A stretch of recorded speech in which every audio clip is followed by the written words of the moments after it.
आदरणीय मेरे प्रिय दोस्तों और भक्तों, उपनिषदों की श्रृंखला में आज कैनोपनिषद के बारे में आपके समक्ष यह वृत्तांत रख रहा हूँ। दोस्तों, इसका इंट्रोडक्शन और इसका प्रथम खंड जो कि बहुत ही सूक्ष्म है, 5-7 मिनट का यह वृत्तांत होने वाला है। दोस्तों, यह एक नया अध्याय है जिसका नाम है कैनोपनिषद। तो दोस्तों, इसके बारे में इसका इंट्रोडक्शन यानी कि भूमिका क्या है और इसका शांति पाठ और प्रथम खंड में क्या लिखा हुआ है उसका सार आपके समक्ष रख रहा हूँ। दोस्तों, उम्मीद करता हूँ कि यह वृत्तांत आपको पसंद आएगा और दोस्तों आप बने रहेंगे इस वृत्तांत के अंत तक मेरे साथ। तो दोस्तों, बिना समय गवाए आइए इस वृत्तांत को शुरू करते हैं। यह है कैनोपनिषद सामवेदीय तलवकार ब्राह्मण के 9वें अध्याय के अंतर्गत है।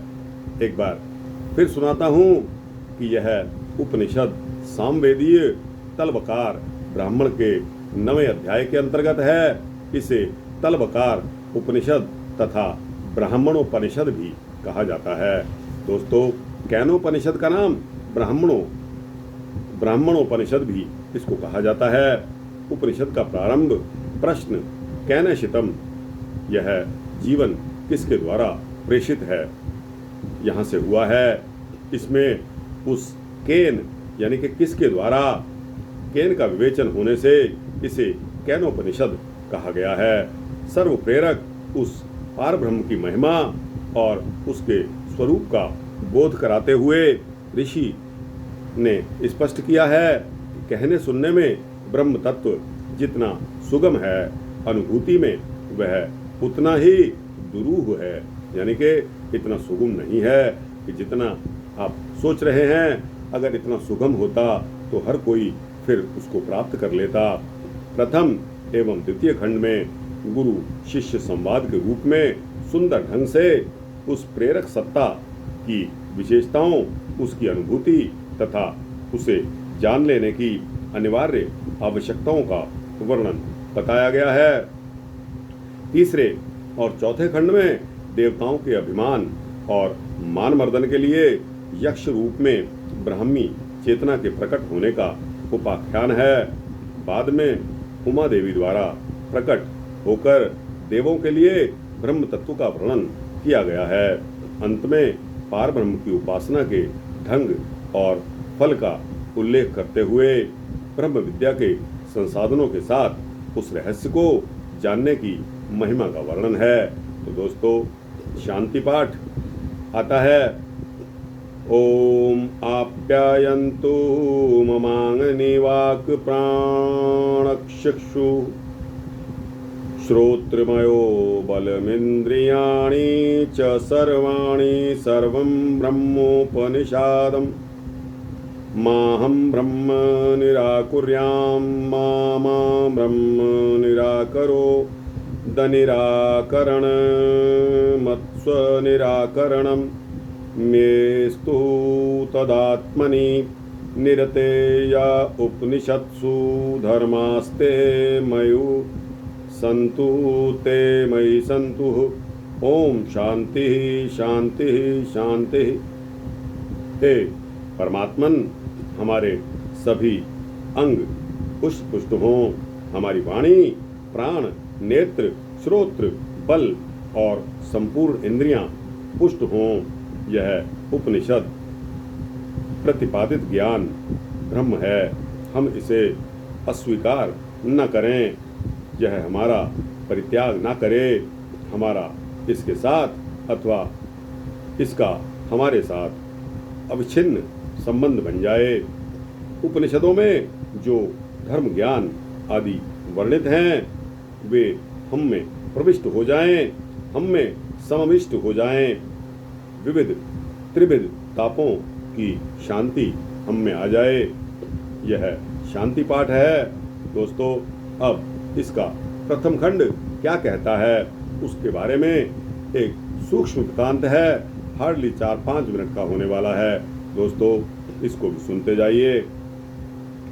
हे परमात्मन, हमारे सभी अंग पुष्ट पुष्ट हों, हमारी वाणी, नेत्र, श्रोत्र, बल और संपूर्ण इंद्रियां पुष्ट हों, यह उपनिषद प्रतिपादित ज्ञान ब्रह्म है।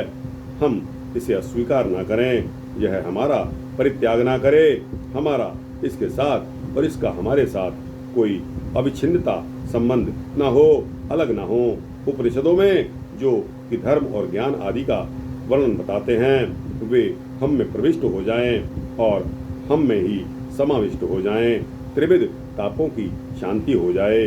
दोस्तों, प्रथम खंड में किसके द्वारा प्रेषित किया हुआ यह मन अपने विषयों तक पहुंचता है, किसके द्वारा नियोजित किया हुआ यह श्रेष्ठ प्राण चलता है, किसके द्वारा प्रेरित की हुई वाणी को मनुष्य बोलते हैं, कौन सा अव्यक्त देव हमारे नेत्रों और कानों को कार्य में नियुक्त करता है। दोस्तों, यह बहुत सारे प्रश्न किसके द्वारा और कौन, यानी कि यहाँ प्रश्नवाचक खड़े कर दिए हैं। अब आपको इनका उत्तर धीरे धीरे मिलता जाएगा।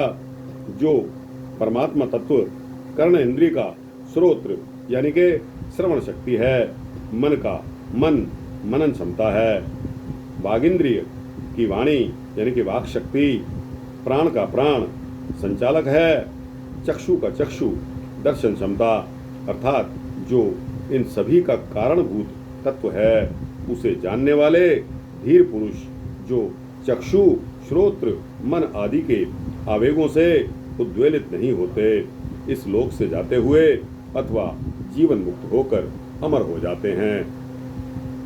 आगे चलते हैं।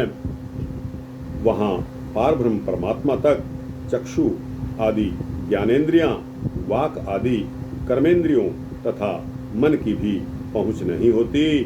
उसे जानने की बुद्धि हम में नहीं है, ना ही किसी अन्य की व्याख्या से यह संभव हो सकता है। क्यों? क्योंकि वह ज्ञात और अज्ञात सभी तत्वों से सर्वथा परे है। ऐसा हमने अपने पूर्वाचार्यों के मुख से सुना है, जिन्होंने हमें उस ब्रह्म के विषय में भली भांति व्याख्या करके समझाया है। तो दोस्तों, समझ में यही आता है कि पारब्रह्म परमात्मा तत्व जो भी चक्षु आदि ज्ञानेंद्रियां, वाक आदि कर्मेंद्रियां तथा मन की भी पहुंच नहीं है, उसे जानने की बुद्धि हम में नहीं है, न ही किसी अन्य की व्याख्या से ऐसा संभव हो सकता है। अगर संभव होता तो हर एक कोई उसको पा लेता, क्योंकि वह ज्ञात और अज्ञात सभी तत्वों से सर्वथा दूर है, परे है। आगे चलते हैं। जो वाणी के द्वारा वर्णित नहीं किया जा सकता, अपितु वाणी ही जिसकी महिमा से प्रकट होती है, उसे ही तुम ब्रह्म समझो। वाणी द्वारा निरूपित जिस तत्व की लोग उपासना करते हैं, वह ब्रह्म नहीं है। मन से जिसका मनन नहीं किया जा सकता, अपितु मन जिसकी महत्ता से मनन करता है, उसी को ब्रह्म समझो। दोस्तों, यहाँ कंट्राडिक्टरी हो गया और बहुत ही कम फर्क वाला ये व्याख्या हो गई। एक बार फिर आपको जानने के लिए रिपीट करता हूँ कि जो वाणी के द्वारा वर्णित नहीं किया जा सकता, अपितु वाणी ही जिसकी महिमा से प्रकट होती है, उसी की महिमा है। इसीलिए कहते हैं कि तेरी महिमा अपरंपार, उसे ही ब्रह्म समझो। वाणी द्वारा निरूपित जिस तत्व को की लोग उपासना करते हैं, वह ब्रह्म तत्व नहीं है। मन में जिसका मनन नहीं किया जा सकता, अपितु मन जिसकी महत्ता से मनन करता है, उसी को ब्रह्म समझो। मन द्वारा मनन किए हुए लोग, मन द्वारा मनन किए हुए जिसकी लोग उपासना करते हैं, वह ब्रह्म नहीं है। जिसे चक्षु के द्वारा देखा नहीं जा सकता, अपितु चक्षु जिसकी महिमा से देखने में सक्षम होता है, उसे ही ब्रह्म समझो। चक्षु के द्वारा दृष्टव्य जिस तत्व की लोग उपासना करते हैं, वह ब्रह्म नहीं है। श्रोत्र से जिसे नहीं सुना जा सकता, कानों से नहीं सुना जा सकता, अपितु श्रोत्र जिसकी महत्ता से सुनने में सक्षम होता है उसे ही ब्रह्म समझो। श्रोतेंद्रिय गम्य जिस तत्व की लोग उपासना करते हैं वो ब्रह्म नहीं है। जो प्राण के द्वारा प्रेरित नहीं होता किंतु प्राण जिससे प्रेरित होते हैं उसे ही ब्रह्म समझो। प्राण शक्ति से क्रियाशील जिस तत्व की लोग उपासना करते हैं वह ब्रह्म नहीं है। तो दोस्तों इसका मतलब तो यह हुआ कि जिसकी हम उपासना करते हैं वो तो ब्रह्म है ही नहीं। दोस्तों फिर ब्रह्म क्या है? तत्व निकल कर यही आता है कि आँखों में जो शक्ति सब चीज़ों को देख रही है वो ब्रह्म है।